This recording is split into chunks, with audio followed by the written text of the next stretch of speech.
Hello and welcome everyone to this live stream. Here and now is what this is all about. And this video, this live stream, and my life personally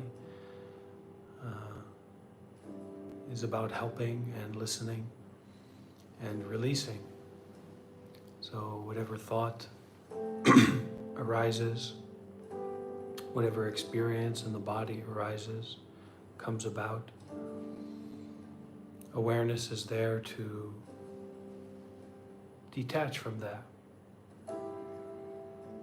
There's so many people in the world who are dealing with, and myself as well, especially recently, as I've gone through this transitionary period, so much suffering and what can be called mental health problems, or as I've said in the past, there's not so much difference between physical health issues and mental health issues, and yet the mental health issues tend to have a really powerful stigma to them. And while it's one thing to walk around with a broken foot, it's a whole other thing to walk around with what appears to be or what feels to be inside of ourselves a broken mind.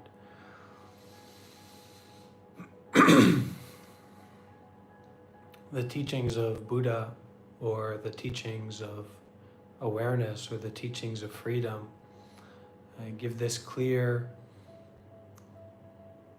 detachment point in all of those things, all of those experiences that burden us or confuse us, in that what that is can't be described, can't be held onto, can't be explained, kind of like how your life can't be explained. My life can't be explained. This body can't be explained. This mind can't be explained. And when we grow up in a tradition or a culture that's always trying to, I think, force the child or force the mind into this position of understanding and explaining what's happening and explaining what awareness is, there's a natural sense of confusion and a natural sense of continuous anxiety.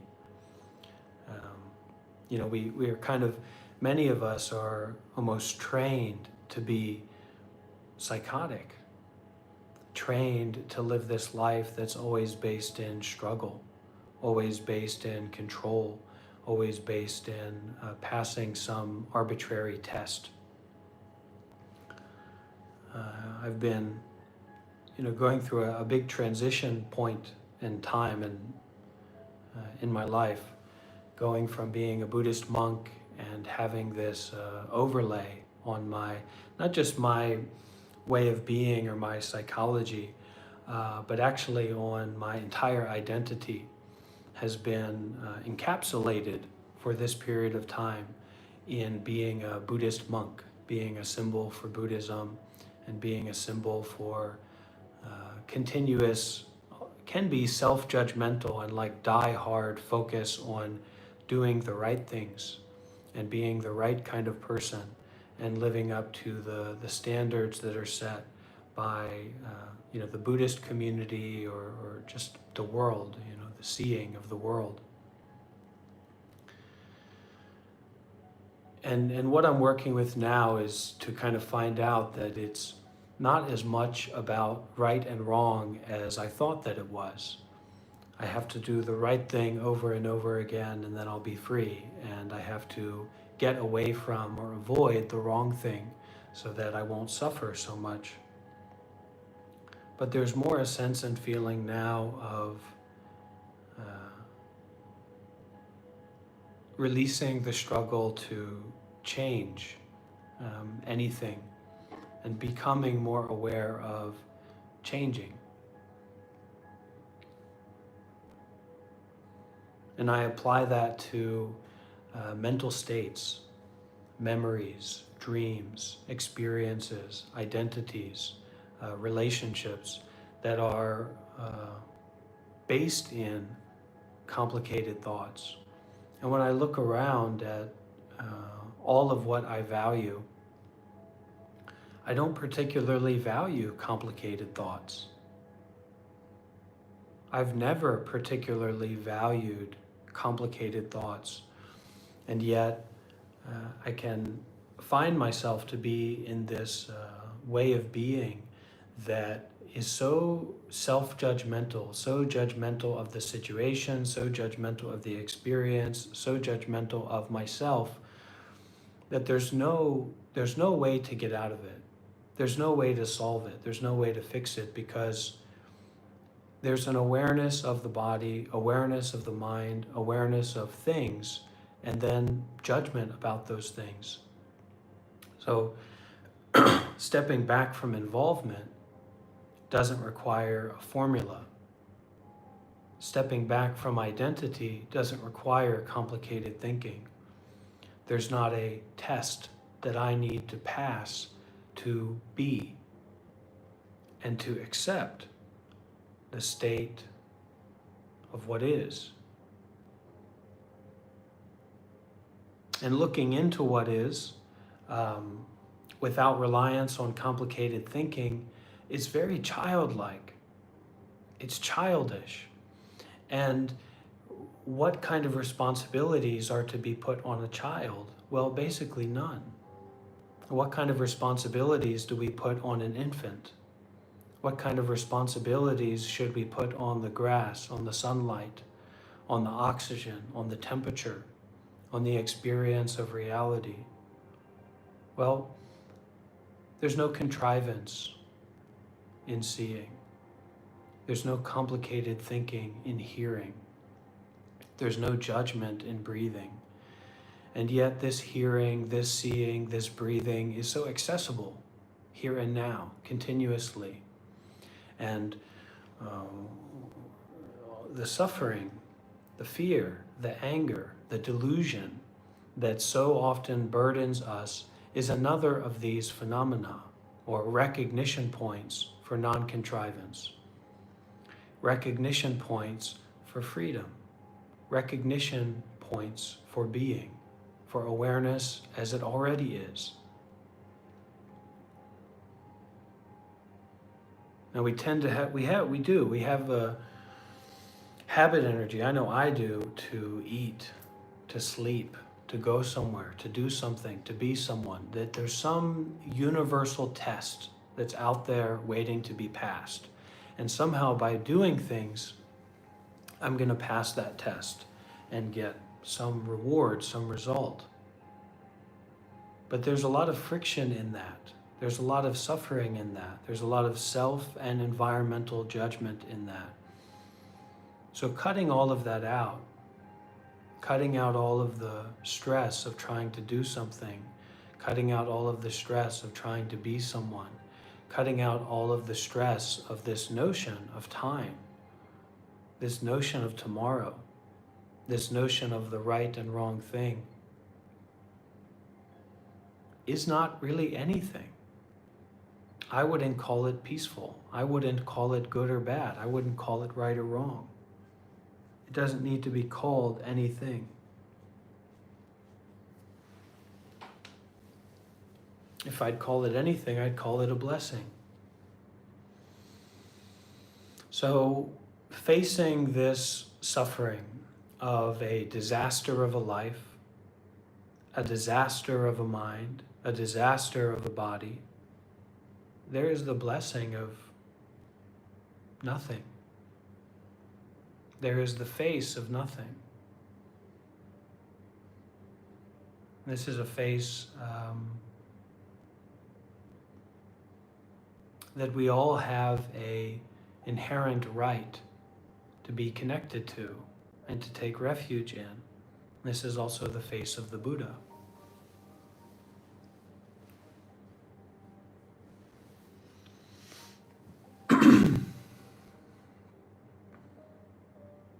Personal identity should be based in, and is based in, awareness of what is. It's not based in stories that we have about each other. And the importance of that is that There's such a pull towards identities of story. And so unless we want to completely be immersed in that all the time, we can see each other according to awareness as it is, more and more. We can take refuge in that.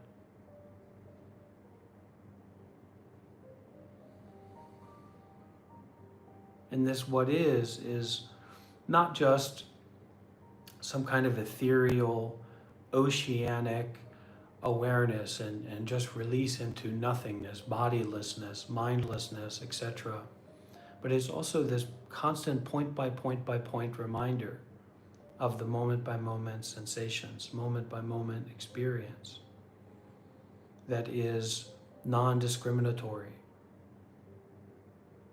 that's not based in subjective thinking or objective thinking. It's not based in going backwards or forwards, not based in who we are, who we were, or who we will be. Even though all of that can arise, even though all of that can appear, awareness isn't based in appearances. Awareness is free from appearances. Kind of like how seeing is free from things that are seen. Seeing is just seeing. And when listening to this kind of talk, it's really a meditation. It's this is how I practice with it as a speaker, and this is how I encourage anyone else to practice with it as a listener. That there's a non-objective in this. In the midst of our hunger, in the midst of our thirst, in the midst of our desire, in the midst of our fear, there's a non-hunger, there's a non-fear, there's a non-itness in this already. And this non-itness is completely inclusive, completely immersive, and not based in anything in particular. So all of the particular things, such as tensions in the body, or thoughts in the mind, or like the mind going over there, the mind going over here, etc., are these points for awareness to overflow the cup of self, of someone, of separation. And thereby that overflowing kind of resolves these complicated sufferings that we have in our lives.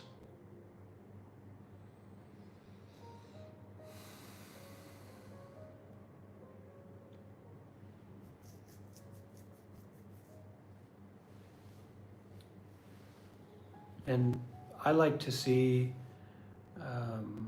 this body and this mind as primarily experimental. I know that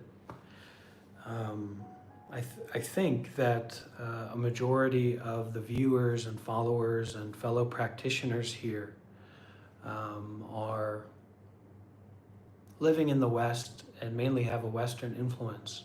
So the broadness of the context of what I'm teaching about or what I'm speaking about can be quite limited.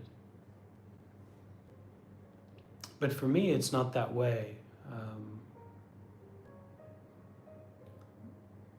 I've experienced and I have faith that... I'm sorry, I didn't understand that. Could you please rephrase your question?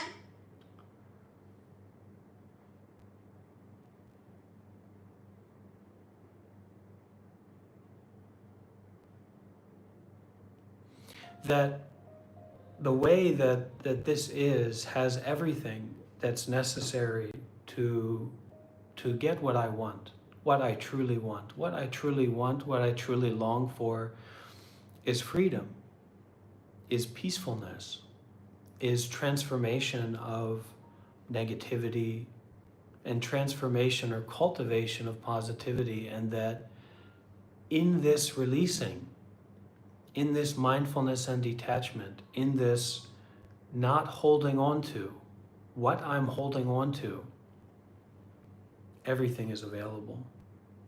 And What do I want? I want everything. What do I need? I need everything, all at once, right here and now. And instead of trying to theorize, to understand, to conceptualize what I'm experiencing, I give that experiencing to everything. I take everything as experiencing.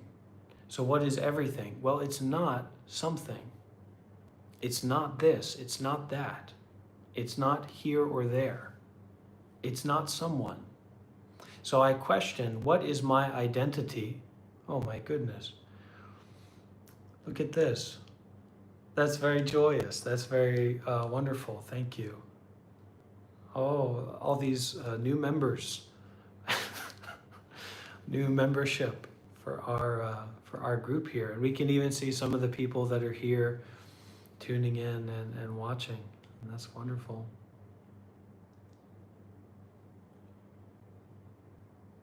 So, the question does come up. It comes up for me, and I think it comes up for others because these live streams and teachings and this identity of me as a practitioner and a teacher has been going on for a while.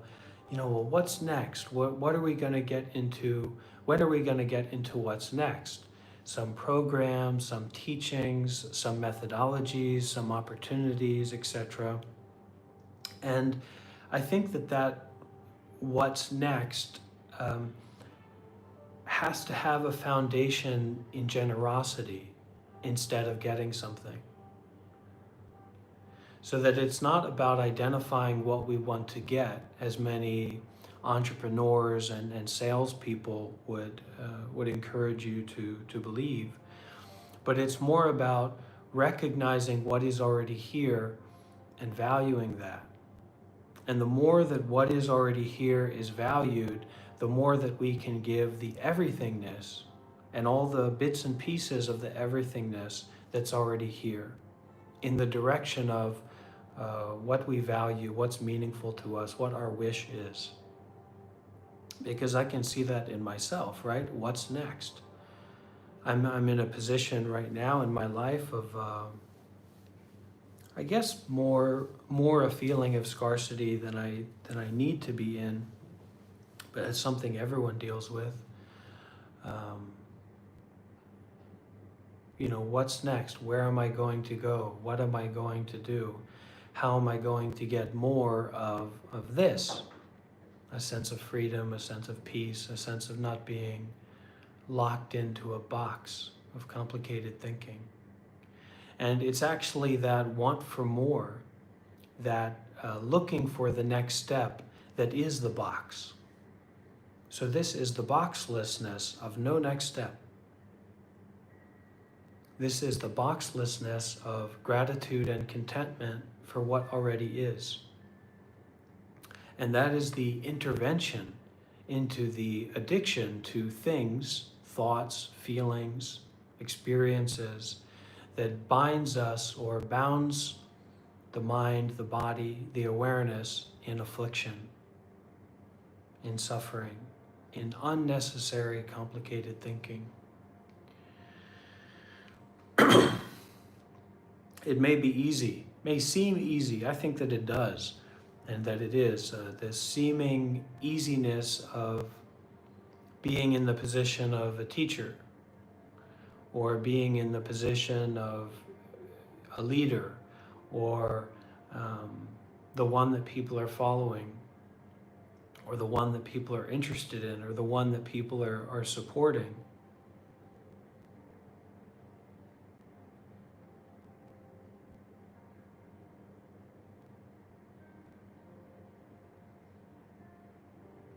But it's mainly the release that is the refuge. And this is a release that you don't have to do anything to experience.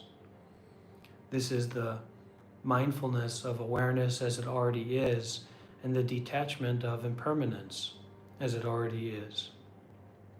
That's the teacher. That's the leader. And I am just a facilitator as much as you are a facilitator to be here and to practice like this. Buddhism gives us as human beings the structure to train the mind or navigate internal life and external life, so personal life and interpersonal life. But it's the heart within this body and mind, within that body and mind, within the universal body and mind of space that expresses the real teaching of Buddha. And coming together as a leader, as a follower, as a giver, as a receiver, as someone who's in abject suffering, thinking about ending their own lives, or someone who's thinking about how wonderful and profound their life is. This is the energetic balancing point of helping. There's a lot that I know because I have a good friend of mine that I've known for a few years, a trans friend, and someone else reached out recently as well, and on the trans spectrum apparently, who has been thinking about ending their own life day after day. And then we hear about, the yogis and the monks and these people, maybe wealthy people, celebrities, who every day their life is like a dream, and they get to go snorkeling and have these wonderful experiences. One isn't better than the other. This isn't better than that. There's no better or worse in this. And this that I'm referring to is not a thing. So there's nothing to be bounded by in it. There's no contrivance in it. There's no judgment in it. There's just nothing in it of space. And what's the nothing inside of space? Everything. So this kind of look is not to facilitate a new way of thinking, but rather it is the permission slip to detach from ways of thinking, to give the blessing of everything to the thing of ways of thinking.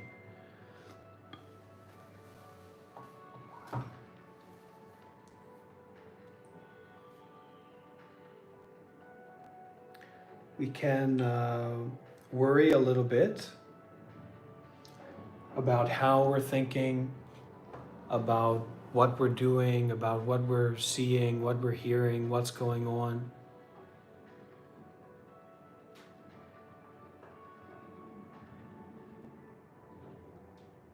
But there's no need to do that.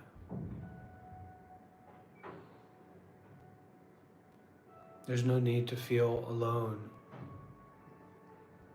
together. And this is aloneness together. That's what this is. And it doesn't matter if you're in the bottom of hell, or as close to the bottom as you can get, or way up there in heaven.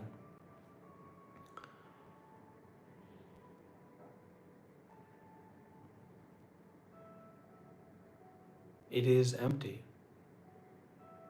Your greatest traumas, your greatest successes, your greatest fears, your greatest desires, the best version of your ego, the worst version of your ego, is empty, is arising from everything and returning to everything. And this is the everything that is already not something. Where do we go from here? Big question. Where do we go from here? Now, this body and mind is not a monk anymore. Maybe there is a way of not going anywhere, not needing to go anywhere.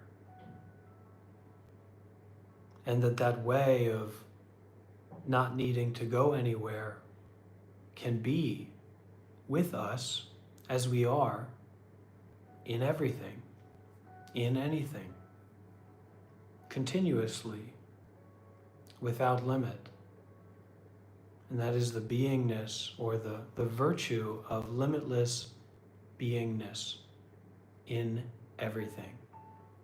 When you tune into that, when you connect with that, this temporariness of life, this interconnectedness of life, and also what life is like when we try to hold on to something. There's no such thing as good and bad, because it's all gravy. Hopefully vegan gravy. And you start to think about those kinds of things. How do the cows feel about eating them? With and together and in the midst of everything. So that all of these thoughts now become transition points to a life that has reverence always. And reverence is this subtle, brave, shy caring. All the time, with everything. And it's not about you or me or this kind of body or that kind of body fitting into a particular identity in the society or in a particular situation. It's completely beyond that. And so these structures, these cobwebs of identity-based thinking vanish. And where do they vanish to? Where do they arise from? Well,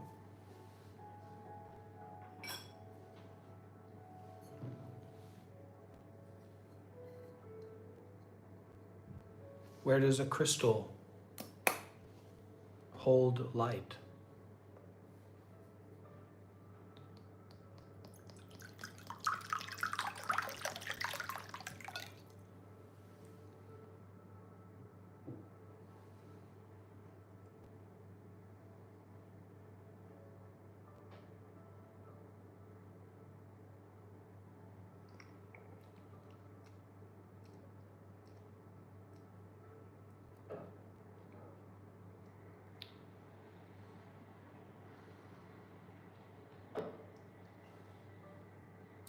Let's take some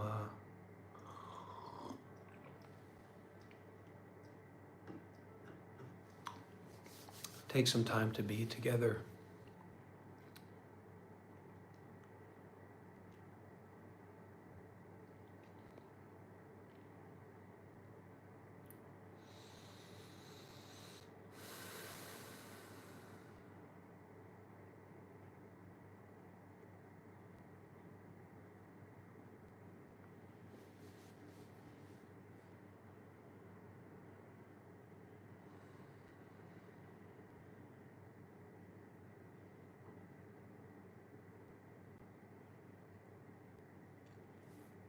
As for a meditation technique,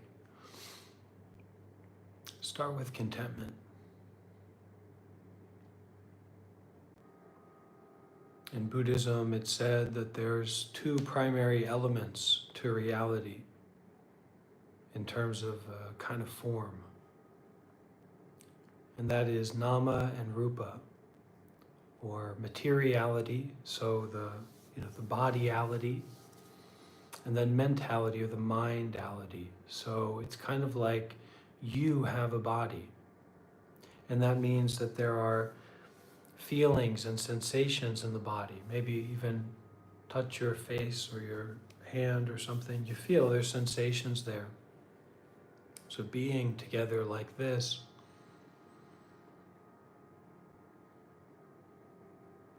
aware of this materiality or this bodyality, just aware of it. and kind of give the mind a break for a little bit. You know, we've probably been minding around the place all day, or all morning, or evening, or whatever. And in being aware of the bodyality, see if you can access contentment, which means I'm okay with this. See if you can access I'm okay with this in the body.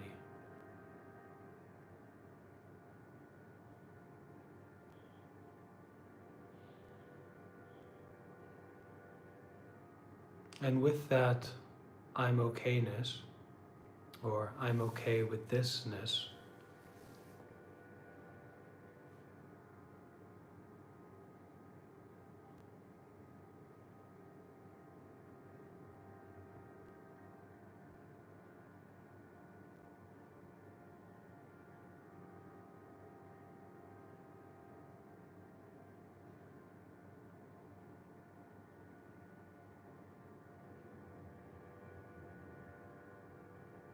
see if you can breathe with contentment.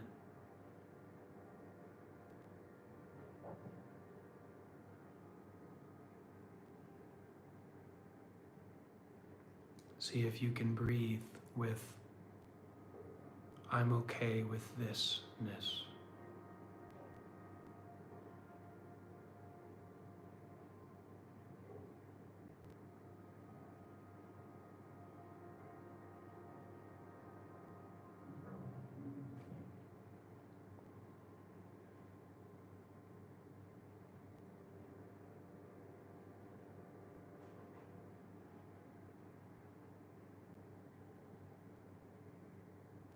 And when the mind has something to say, which it usually does,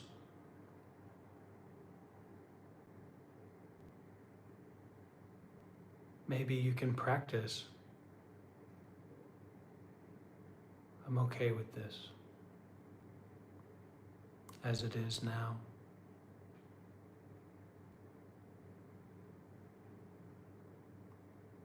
For better or worse,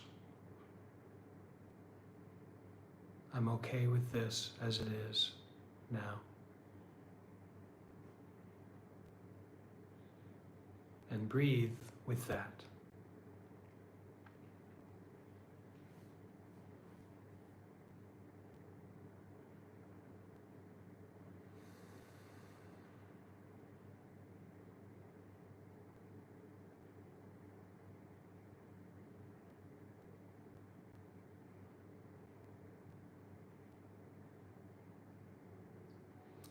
And see if at this time you can stretch your capacity for contentment. See if you can hold a sense of willingness to be content with what this is already. All the tension,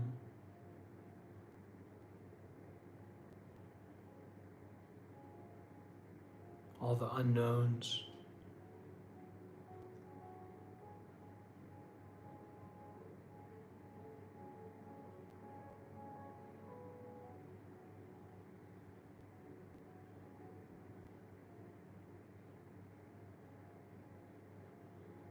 See if you can let the mind be content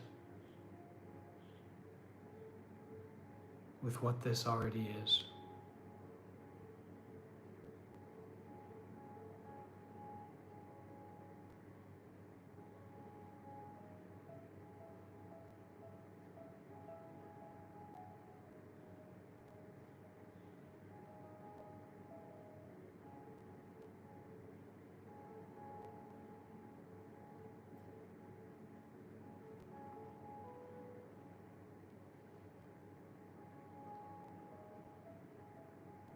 And instead of trying to do something in meditation or do something with your life,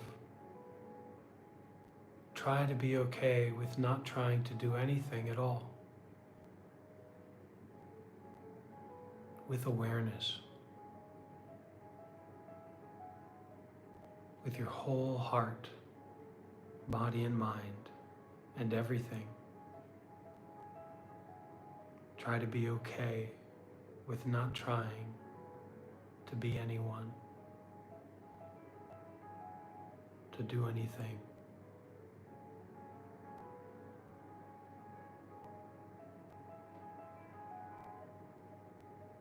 Try to be okay with not trying to be free.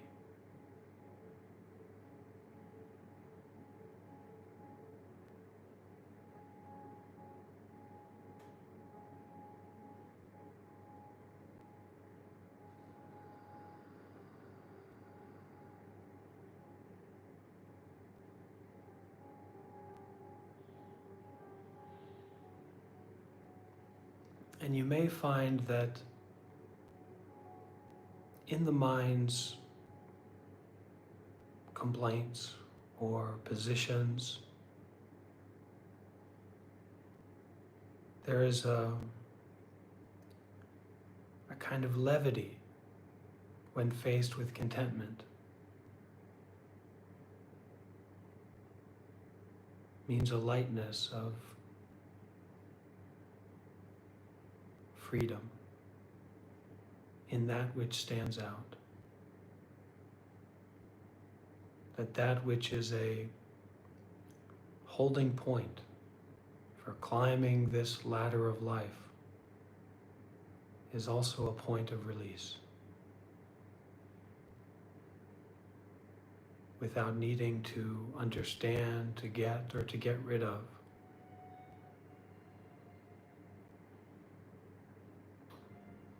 The holding point is a point of release.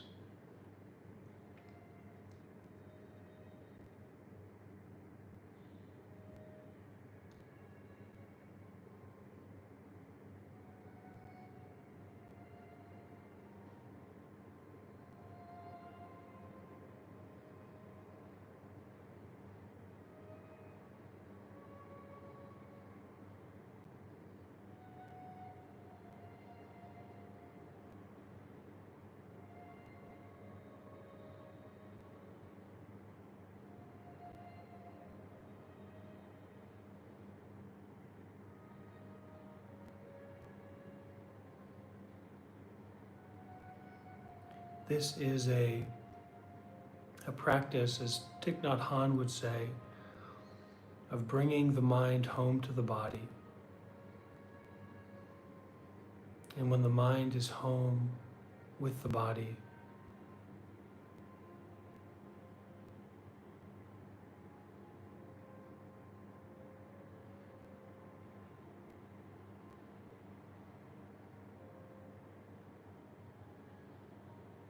just awareness without trying,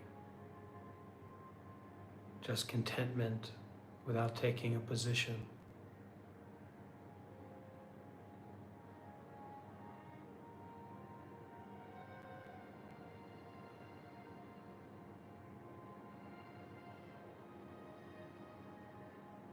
Just being without needing to be someone.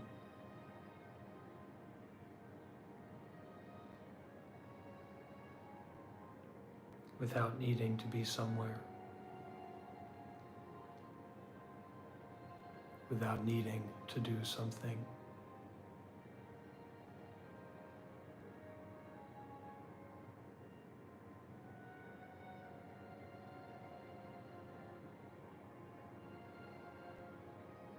To do no need. Now.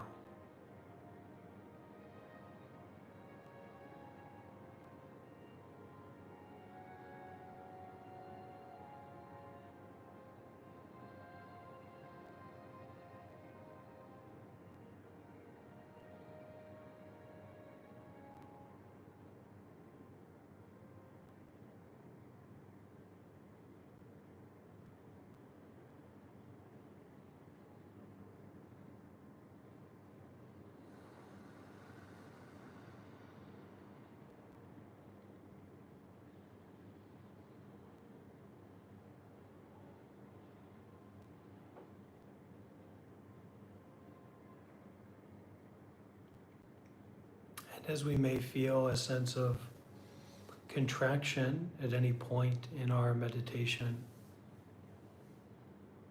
try to stretch the practice of contentment with contraction.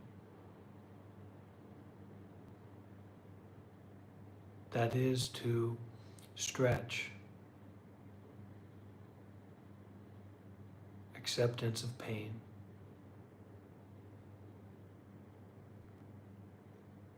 So that bit by bit, pain as well as pleasure can be seen through and not grasped. Welcome to open your eyes now if you had them closed.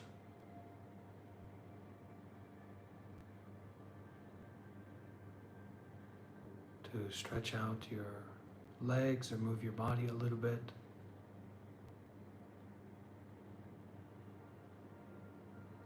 And we'll have a few minutes if anyone has any questions.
ma bekanze ranza zamonga te soha.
So, moving forward, dear friends, I won't be a monk anymore for the time being.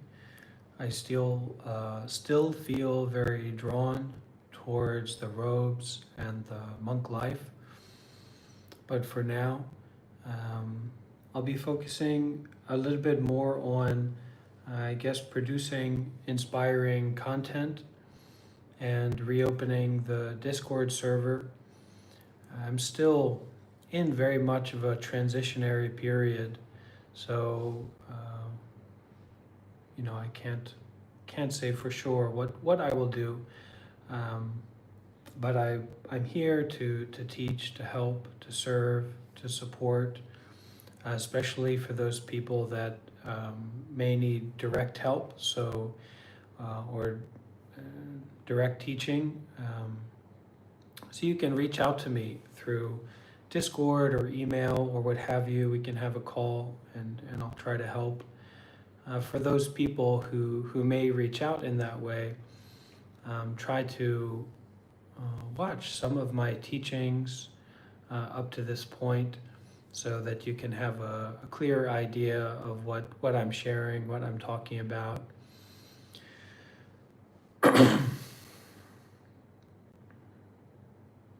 And not being a monk anymore is going to give me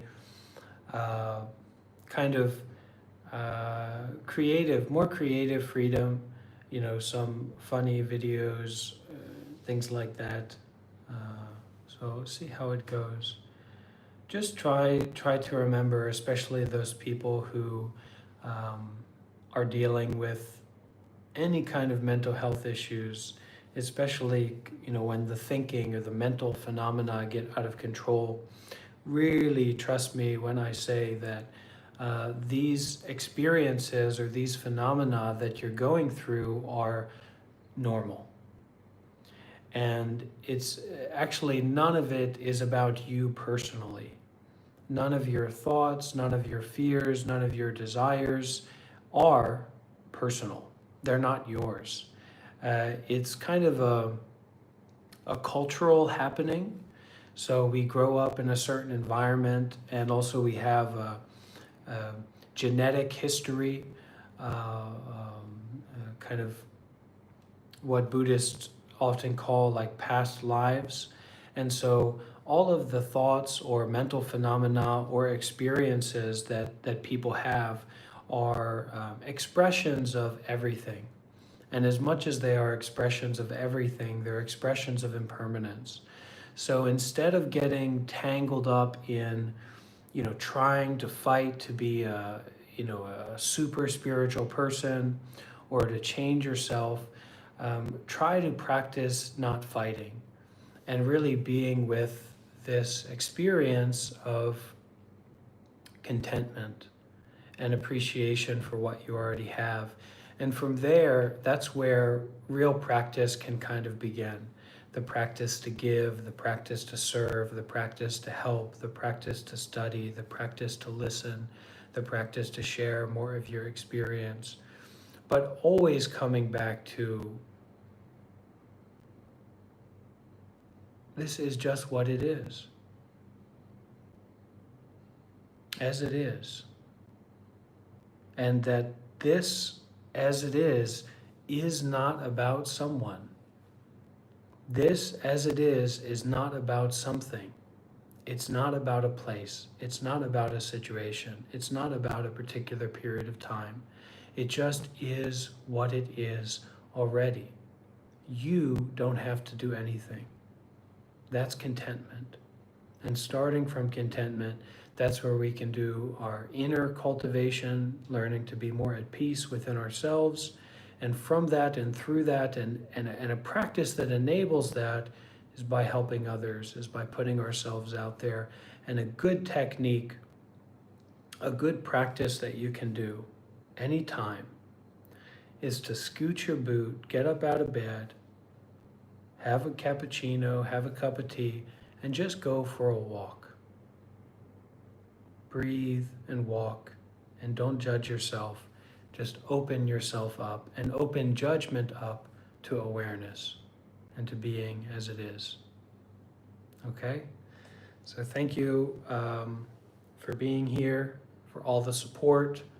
I know I look a little bit like a psychedelic desperado here, but actually I'm just kind of calming down and transitioning and integrating from some of the very intense spiritual practices I've been doing over the past few years, and especially the past month or two in India with my teacher, and coming into this new part of my life. And I can definitely use a lot of help and support, ideas, and just sharing at this time. So welcome to keep in touch. Welcome to join the Discord server. And thank you for all of your support. And please do forgive yourself and see through self, because that's where freedom is knocking. Okay, namaste, namasakaram, namo buddhaya, namo dhammaya, namo sanghaya, namo peaceful life. Okay, bye-bye. See you soon. And don't forget to like, subscribe, share, and leave a comment down below. Hasta la vista.